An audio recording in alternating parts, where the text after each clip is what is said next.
Est-ce que vous pouvez me citer dans votre Coran un verset qui donne une prophétie qui doit se réaliser, s'il vous plaît? Est-ce que vous pouvez me citer ça?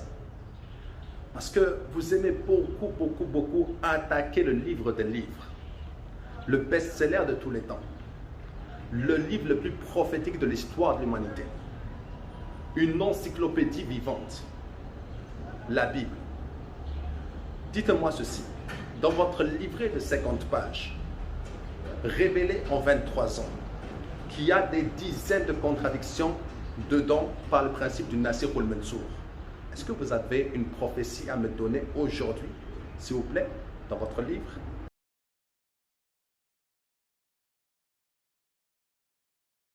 Your God doesn't have a sacrifice. Okay, You just great. ask him for forgiveness, so therefore he just forgives you, and so it's an unjustified forgiveness. Wow, you really believe that? Let's say this gentleman comes to my store and he steals something from my store. He comes to me and he asks for forgiveness. Okay. And I tell him no. Blood has to be paid for your sin. Okay. So I'm going to send my son to you, kill my son, my innocent son that hasn't sinned, and then you're good to go. Let's say he repented, okay? He repented, but I'm like, even though you repented, I can't forgive you until you kill my son. Wow. That's what you call loving? That's what you call just? My God, my Allah is so loving and so merciful that even without killing an innocent person, he can forgive your sin. How's that for merciful and loving? L'Europe est en train de sombrer dans l'abîme. Et la France avec. La France sera musulmane demain. Ces petits seront invités à embrasser l'islam. On va assister à ça? À ce cataclysme, à ce désastre? Comme ça? Ou bien on va dire non? Nous sommes en 44 aujourd'hui, c'est la même gravité de situation. C'est pas les nazis, c'est pire. Un autre fascisme qui a décidé de conquérir l'Europe. L'islam pour moi c'est la vie, tout simplement. C'est un mode de vie, un mode de pensée, c'est même une respiration. Que ce soit le cœur, que ce soit l'âme, la pensée, c'est un tout. C'est juste un grand hymne de l'universalité sur tous ses côtés et I just love it. Il faut toujours prendre des conseils des personnes les plus âgées et ma grand-mère de 90 ans a un conseil pour toi. Jésus-Christ est le chemin, la vérité et la vie. Celui qui ne connaît pas Jésus, il est perdu. Celui qui connaît Jésus ne se perd jamais. Celui qui connaît Jésus réussit dans sa vie. Il réussit dans l'école. Il réussit aussi dans la rue, partout. Il réussit avec les voisins. Il réussit avec tout le monde. Parce que Jésus-Christ est le chemin, la vérité et la vie. Il est la vie.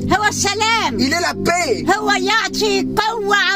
Et il va te donner une force puissante. Une force puissante pour que tu bats le diable. Alors écris amen dans les commentaires et partage cette vidéo à plein de personnes. Sois béni. Pour ceux qui disent qu'il a quand même des enfants, Jésus c'est le fils de Dieu, c'est très simple. Ils se basent sur quoi? Sur le fait que Marie, alayhi salam, paix sur elle, elle a eu Jésus sans avoir de mari. Donc, Jésus est né d'une mère sans père. C'est pour ça qu'ils disent qu'il est le fils de Dieu. Qu'avec la logique, Adam, il a un père, il a une mère, c'est le premier parmi les créatures. Il a été créé sans père et sans mère. Pourquoi est-ce qu'ils ne disent pas qu'il est le fils de Dieu? N'est-il pas plus en droit, selon leur logique, qu'il soit lui le fils de Dieu? Donc on voit que ces paroles tombent à l'eau rapidement. La présence de Dieu est très importante. Pourquoi? Parce que moi, quand j'étais musulman, je récitais les versets du Coran en arabe, mais je ne ressentais pas sa présence. Quand je suis devenu chrétien, j'ai senti la présence de Dieu. Alors je pose la question aux musulmans. Est-ce que tu sens véritablement la présence de Dieu quand tu pries? Salut, moi c'est le frère Jérémias et aujourd'hui j'aimerais répondre à la question suivante. Pourquoi j'ai quitté l'islam pour suivre Jésus-Christ? Alors la réponse sera celle-ci. J'ai comparé Jésus-Christ et Mohammed et j'ai trouvé comme si je comparais Dieu à Satan. Jésus-Christ est incomparable avec Mohammed comme Dieu est incomparable avec Satan. Les ténèbres sont incomparables à la lumière et Mohammed est incomparable à Jésus-Christ. Mohammed était un homme esclavagiste, polygame, voleur, violeur, pédophile, assassin et nous voyons comment les personnes deviennent lorsqu'ils suivent cette personne. Par contre, Jésus-Christ est le seul et unique qui n'a jamais péché et qui a offert sa vie en sacrifice afin que nous ayons la vie éternelle. Donne ta vie à Jésus-Christ, partage, like et abonne-toi. Lorsque je me suis converti à l'islam, il y a des choses que je n'arrivais pas à comprendre dans l'attitude de certains musulmans de naissance. Il te dit la ilaha illallah Muhammadur Rasulullah sallallahu alayhi wa sallam. La personne, il s'appelle Mohammed et il a pris l'islam par culture. Sa vie est aux antipodes, à l'opposé de l'islam, dans tout ce qu'il fait. Qu'est-ce qui s'est passé dans ton cerveau, ya Akhil Karim? Tu reconnais qu'on va mourir, tu reconnais qu'Allah Azza wa Jal voit toutes choses, sait toutes choses, qu'on va être jugé, qu'on va être ressuscité. Tu reconnais ça? Et ta vie est aux antipodes de cela. Il n'y a pas une seule caractéristique dans ta personnalité qui ressemble à celle de Mohammed sallallahu alayhi wa sallam. Et tu ne veux même pas t'arranger. Et tu n'apprends pas ton din. Il y a des gens, tu leur sors des versets coraniques pour leur dire « Akhil Karim, la voie que tu prends n'est pas la bonne. » Et cette personne-là ne réagit pas. Mais il dit un musulman. La réalité de ce monde, c'est qu'on peut mentir aux hommes. On peut se mentir à soi-même. Mais on ne pourra pas mentir Yawm al-Qiyamah. Dünyayı yerle bir edecek bir azabın çok yakın olduğunu düşünüyorum. Yani Allah'ın kitabını okuduğum zaman, Peygamber sallallahu aleyhi ve sellemin öğütlerini dinlediğim zaman, kıyamet demiyorum ha, yanlış anlaşılmasın. Lakin bütün insanlığı derinden sarsacak bir azabın kapıda olduğunu Allah'tan istemiyoruz. Allah'tan af ve afiyet istiyoruz. Fakat insanların zulümleri öyle bir noktaya geldi ki, tarihte insanlar bu kadar zalimleştiği hangi dönem varsa Allah Azze ve Celle'nin tarihe ibret olacak bir azabı gelmiştir. Müslümanlığın şartlarından olan La ilahe illallah'ın manası. La ilahe illallah'ın manası. Öyle bir soru soruyorsun.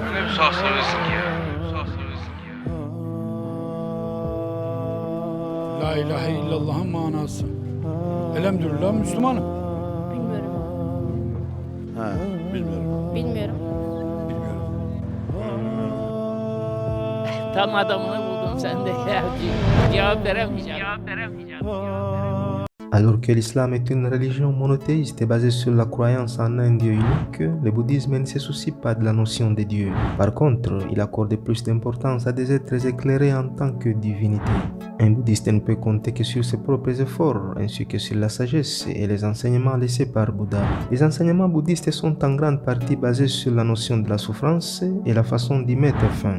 Tandis que les musulmans pensent qu'en suivant les enseignements d'Allah, on peut entrer au paradis, les bouddhistes pensent qu'en mettant fin à la souffrance, on peut atteindre leur but ultime connu sous le nom de Nirvana. Une autre différence fondamentale concerne les fondateurs de ces deux religions. Contrairement au prophète Mohammed, à qui la révélation de l'islam a été l'œuvre de Dieu, Siddhartha Gautama a fondé le bouddhisme après avoir obtenu l'illumination grâce à ses propres efforts. Il n'a prétendu avoir été inspiré par aucun dieu, aucun être surnaturel ou aucune autorité extérieure. Gautama a attribué toutes ses réalisations à sa propre intelligence humaine. Il n'est pas demandé en islam aux parents de laisser quelque chose à leurs enfants. Tu es responsable de leur éducation jusqu'à un certain moment donné. Après ta mort, tu n'es plus responsable de leur éducation. Et le fait d'avoir cette appréhension, cette inquiétude, c'est un manque de confiance en Allah. Tu crois que après toi c'est le déluge, tu vas mourir, tes enfants c'est le déluge, et tu oublies la main invisible d'Allah qui est en train d'agir. Il faut faire ce qui est dans notre responsabilité, bien entendu, mais après à un moment donné, il y a la main visible d'Allah qui agit, et puis je ne suis pas responsable d'eux après leur mort. Pas à leur laisser, d'ailleurs, en leur laissant quelque chose, à leur laisser plus de problèmes qu'autre chose. Laisse ça, j'assure, vous allez laisser des problèmes. Une maison, on a de l'argent, non, ça sert à rien, ça c'est du vent, ça va faire des problèmes. On veut laisser un héritage à nos enfants. Laissez vos enfants avec dans leur tête l'image d'un père, d'une mère qui priait, qui lisait le Coran, qui faisait le bien autour de lui. C'est ça l'héritage que nous devons laisser. Ce qui fait de ta vie un jardin de délices, c'est la qualité des personnes qui t'entourent et avec qui tu marches. Il n'y a rien de plus terrible que d'être entouré de gens nombreux, mais sur qui on ne peut pas compter. Il m'a dit, quand lui, Dieu, il te bénit, il te donne des nations. Quand il te bénit, il te donne des gens. Mais les gens que tu vas avoir, tu ne les trouveras pas. Tu dois les semer pour les récolter. Si tu ne t'es pas planté toi-même en terre pour récolter ça, tu restes seul. Tu as idée du nombre de gens qui ont l'argent, mais qui sont seuls. Tu as des gens qui se disent amis, mais si tu leur confies tes problèmes, ils emmènent sur la place publique. Donc, tu es entouré de gens, et tu te sens seul. Parce que tu sais que tu ne peux pas faire confiance. Tu sais pourquoi? Tu as passé ta vie à t'occuper de toi. Ta vie n'a arrosé personne d'autre. Mon argent, mes enfants, mon argent, ma carrière, moi. Tu n'as de temps pour personne. Voilà pourquoi ça vaut la peine de servir. Voici encore un miracle du Coran qui prouve la véracité de l'islam. Écoutez bien jusqu'à la fin pour bien comprendre. Un scientifique européen choque le monde et révèle que la prière musulmane est bonne pour la santé. Il a été ordonné aux musulmans de prier 5 fois par jour. Outre les bienfaits de la purification grâce aux ablutions que le musulman doit effectuer avant d'accomplir la salat, il découvre des vertus physiques et physiologiques. Le prophète Muhammad, qu'est la paix et la bénédiction d'Allah soit sur lui, a dit dans un hadith, rapporté par Ibn Majah, que la salat est un remède pour de nombreuses maladies.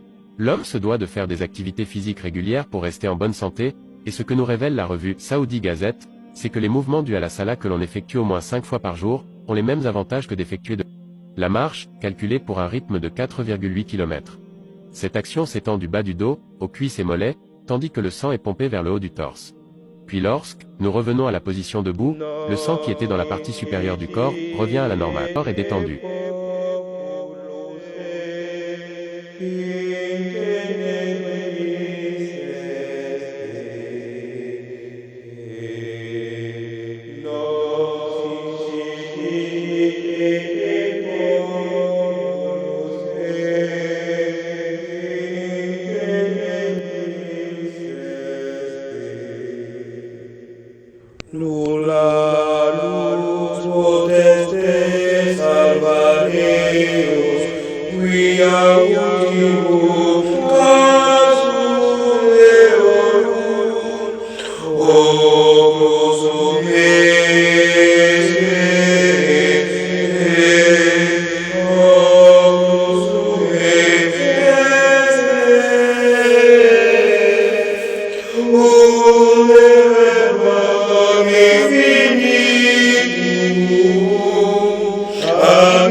Amen.